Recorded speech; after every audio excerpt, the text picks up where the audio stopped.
স্ত্রীর কাছে দুইটা জিনিস পেলে স্বামী অনেক খুশি হয়। একজন স্ত্রী এই স্ত্রীর কাছ থেকে যদি স্বামী দুইটা জিনিস পেয়ে যায়, মনে রাখতে হবে আমার মা, কথাগুলা দিলের কান লাগায় শোনেন, এগুলো আপনাদের অনেক উপকার হবে। আপনাদের সাংসারিক জীবনে এই কথাগুলা অনেক প্রয়োজনীয় কথা, আর এই কথাগুলা না জানার কারণে, এই বিষয়গুলা না বোঝার কারণে আপনাদের সংসারের ভিতরে অনেক ফাটাল সৃষ্টি হয়। আপনারা স্বামীরে খুশি করতে পারেন না। একজন স্বামী মাথার ঘাম পায়ে ফেলে অক্লান্ত পরিশ্রম করে আপনাকে খুশি করে, কিন্তু আপনি পারেন না আপনার স্বামীকে খুশি করার জন্যে। আরে আপনি তো আপনার স্বামীর মনোরঞ্জন করবেন, স্বামীকে ভালোবাসা দিবেন, স্বামীকে মোহাব্বত করবেন, স্বামী আপনার প্রতি যেন সদা সর্বদা যেন খুশি থাকে, এই সিস্টেমটা আপনি জানেনই না যে কীভাবে স্বামীকে খুশি করতে হয়। দেখেন, রূপ দিয়ে স্বামীকে খুশি করানো যায় না। কিছু কিছু সেন্সিটিভ বিষয় আছে, কিছু কিছু কাজকর্ম আছে, আপনার চেহারা সৌন্দর্য নাও থাকতে পারে, কিন্তু এই যে এই কিছু কাজকর্ম, কিছু গুণের কারণে আপনার স্বামী আপনার প্রতি রাজি এবং খুশি হয়ে যায়। এই টেকনিকগুলা অবশ্যই অবলম্বন করতে হয়, আর না করলেই কিন্তু বিপদ আসে। একটা স্বামী যখন স্ত্রীর কাছ থেকে যখন মানসিক শান্তি যখন পাই না, একজন স্বামী যখন স্ত্রীর কাছে যখন আনন্দ পাই না, তখন এই স্বামীটা কি করে? অন্য নারীর প্রতি সে আসক্ত হতে থাকে, অন্য নারীর প্রতি সে আকর্ষণে কাজ করে। আবার ওই স্বামীটাই অন্য নারীর প্রতি পরকীয়াতে লিপ্ত হয়ে যায়, জেনাহের কাজে দাবিত হয়ে যায়। ওই সময় আপনি আফসোস করেন, ওই সময় আপনি আপনার স্বামীকে সেবা যত্ন করেন, সময় মতো করেন নাই বিদায়, সময় মতো অবহেলা করেছেন, এখন আফসোস করলে আর কোনো কাজ হয় না।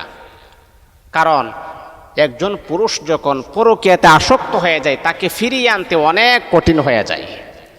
এই জন্য সময় থাকতে স্বামীকে কদর করুন, সময় থাকতে স্বামীকে মূল্যায়ন করুন, তাহলে ঘরের ভিতরে শান্তি, ঘরের ভিতরে বরকত, আল্লাহ প্রদত্ত নিয়ামত আল্লাহ আপনার ঘরের ভিতরে দান করবেন। দেখেন, একটা বিষয় আমি প্রায় সময় বলি যে টাকা পয়সা সম্পদ আপনার না থাকলেও সমস্যা নেই, যদি স্বামী আর স্ত্রীর মাঝে একটা মিল থাকে। আর আপনার টাকা পয়সা সব আছে, কিন্তু স্বামী স্ত্রীর মাঝে মিল নাই, একে অপরকে দেখতে পারে না, স্বামী তার স্ত্রীকে দেখতে পারে না, স্ত্রী তার স্বামীকে দেখলে বিরক্ত বোধ করে, এইরকমটা যদি হয়, হাজার হাজার লক্ষ লক্ষ কোটি কোটি টাকা পয়সা থাকলেও ঘরের ভিতরে শান্তি আপনি পাবেন না। এই জন্যে স্ত্রীর কাছে দুইটা জিনিস পেলে স্বামী অত্যন্ত খুশি হয়ে যায়। কি এমন জিনিস? এক নাম্বার, আমার মা স্বামীকে খুশি করার জন্য দুইটা জিনিসই এনাফ, যথেষ্ট আমি মনে করি। এক নাম্বার কথাটা শুনেন, স্ত্রী হিসাবে যদি বাহিরের পর পুরুষের থেকে নিজেকে হেফাজতে রাখতে পারেন, বাহিরের পর পুরুষ অনেক সময় আছে দেখা যায় যে আপনার সাথে আপনি অনেক সুন্দরী, অনেক স্মার্ট, তে আপনার চেহারা দেখে অনেক পুরুষে পাগল হয়ে যায়, কিন্তু আপনি কি করেন? ওই সমস্ত পুরুষদেরকে আপনি সময় দেন না, তাদেরকে সময় দেওয়ার মতো সুযোগ আমার নাই। কারণ আমার রূপ যৌবন সৌন্দর্য একমাত্র আমার স্বামীর জন্য আমি রিজার্ভ করে রেখে দিয়েছি। আমার সৌন্দর্যটা আমার স্বামীকে আমি দেখাবো, আমার সৌন্দর্যের পরিপাটি এটা আমার স্বামীর জন্য বরাদ্দ, অন্য কোনো পুরুষকে আমি দেখাবো না, অন্য কোনো পুরুষের সাথে আমি কথাই বলবো না, হাই হ্যালো দূরের কথা, কথাই বলবো না। বন্ধুরে আমার শোনো, একজন স্বামী যখন বুঝতে পারে হারে আমার স্ত্রীকে অন্য পর পুরুষেরা কথা বলার জন্য পাগল, তারা তার সাথে কথা বলতে চায়, কিন্তু আমার স্ত্রী তাদেরকে সময় দেয় না, তাদের সাথে কোনো কথা বলে না, এমনকি তাদেরকে জানিয়ে দিয়েছেন আমার স্বামী আছে, স্বামী থাকার পর আমি তোমাদের সাথে কথা বলবো না। ওই বিষয়টা যখন একজন পুরুষ যখন বুঝতে পারে, স্বামী যখন বুঝতে পারে হারে আমার স্ত্রী আমাকে কতই না ভালোবাসে, কতই না মোহাব্বত করে, আমার জন্যে অন্য কোনো বাহিরের পর পুরুষের সাথে কথা বলে না, পর্দা লঙ্ঘন করে চলে না, পর্দা মোতাবেক চলে, তাহলে মনে রাখতে হবে আল্লাহর কসম, আল্লাহর কসম, আপনার প্রতি আপনার স্বামী মৃত্যু পর্যন্ত অটল এবং খুশি হয়ে যাবে। পর পুরুষের থেকে যখন আপনি নিজেকে যখন একেবারে হেফাজত করবেন, আর এই বিষয়টা যখন আপনার স্বামী বুঝতে পারবে, তখন সে চিন্তা করবে, দেখছো আমার স্ত্রী কতই না ভালো, আমার স্ত্রী আমাকে কতই না মোহাব্বত করে, আমার কারণে পর পুরুষের সাথে কথা বলে না, আলহামদুলিল্লাহ আমি নেককার একজন স্ত্রী পেয়ে গেছি। এটা হলো এক নাম্বার। মা পর্দা লঙ্ঘন করলে দুনিয়াতে যেমন পানিশমেন্ট পাবেন, পরকালে আপনার জন্য মুক্তির কোনো ফায়সালা থাকবে না। আপনার রূপ, আপনার সৌন্দর্য, যেহেতু আপনি এখন আপনার স্বামীর সাথে বিবাহ বসেছেন, তার কাছে বিবাহ বন্ধনে আবদ্ধ হয়েছেন, এখন আপনার রূপ সৌন্দর্য একমাত্র আপনার স্বামীর জন্যে, এটা পর পুরুষের জন্য নয়, এটা পর পুরুষকে দেখানোর জন্য নয়, আপনার স্বামীর জন্য এটা রিজার্ভ, স্বামীকে এটা বিলিয়ে দিতে হবে আপনাকে। এটা হলো 1 নাম্বার।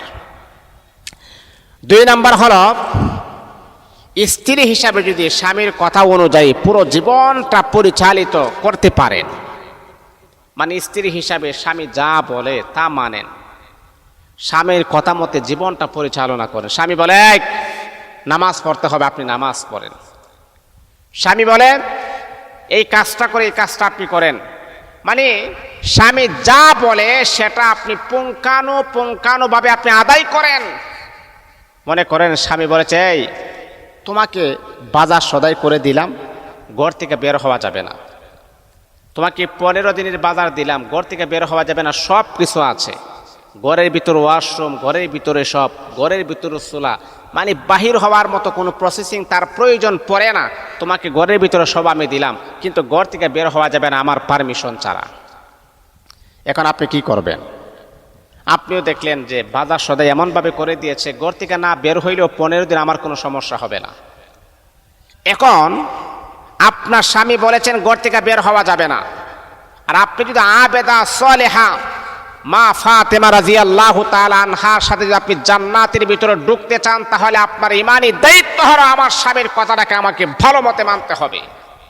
স্বামী বলেছেন ঘর থেকে বের হওয়া যাবে না, তারপরে যদি আপনি আপনার স্বামীকে ধোঁকা দিয়ে বোকা বানিয়ে যদি ঘর থেকে বের হন, হ্যাঁ, তাহলে স্বামীর কথাটাকে আপনি লঙ্ঘন করলেন, স্বামীর ভালোবাসাটাকে আপনি প্রাধান্য দেন নাই, স্বামীর কথাটাকে আপনি অনুকরণ করেন নাই।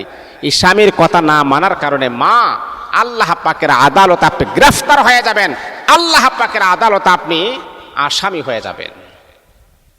যেই স্বামী মাথার গাম পায়ে ফেলে অক্লান্ত পরিশ্রম করে আপনাকে সুখে রাখার জন্যে, আর তার কথাকে আপনি মানতে পারেন না, স্বামীর আদেশকে আপনি মানতে পারেন না, মনে রাখতে হবে যেই নারী স্বামীর কথা মানে না, ওই নারীর প্রতি স্বামীর আকর্ষণও থাকে না। আপনি আপনার ছেলের দিকে তাকান, আপনার যদি 3-4 জন ছেলে থাকে, এর ভিতরে কিন্তু একটা ছেলের প্রতি আপনার একটু বেশি মায়া লাগে। কেন লাগে? সুন্দর দিকে না, চেহারা কালো দিকে না, তাহলে কেন? বলে তার মাঝে কিছু এমন গুণ আছে যে গুণের কারণে বাবা তাকে আলাদাভাবে মোহাব্বত করতে বাধ্য হয়ে যায়। এর ভিতরে একটা গুণ হলো, যেই কথাটা আমি তাকে বলি যে বাবা এই কাজটা করো, সে এই কাজটা তাড়াতাড়ি করার জন্য পাগল হয়ে যায়, আমার কাজটা করবে। কিন্তু অন্য ছেলেদেরকে যদি আমি বলি, তারা করবে কিন্তু তাদের কাজ আগে করার পরে আমারটা করে, কিন্তু ওই ছেলেকে বললে তার কাজকে লাথি মেরে ফেলে দিয়ে সে আমার কাজটা করার জন্য পাগল হয়ে যায়। আর এই গুণটাই আমার পছন্দ, আর এটার কারণে আমি তাকে বেশি ভালোবাসি। তাহলে যে মেয়ে এই কাজগুলো করতে পারে সে অনেক সুখে থাকবে, দুনিয়া তো সে সুখে থাকতে পারবে, পরকালে আল্লাহ তাআলা তাকে ক্ষমা করে দেবে। এই জন্য মা বোনদেরকে আমি বলি, 2টা কাজ করলে স্বামী খুশি হই, এই 2টা কাজ যেন আমরা করতে পারি, স্বামীর মনটা যেন আমরা খুশি করতে পারি। আল্লাহ আমাদের সবাইকে কবুল করুন। ওয়া আখিরি দাওয়ানা আনিল হামদুলিল্লাহি রাব্বিল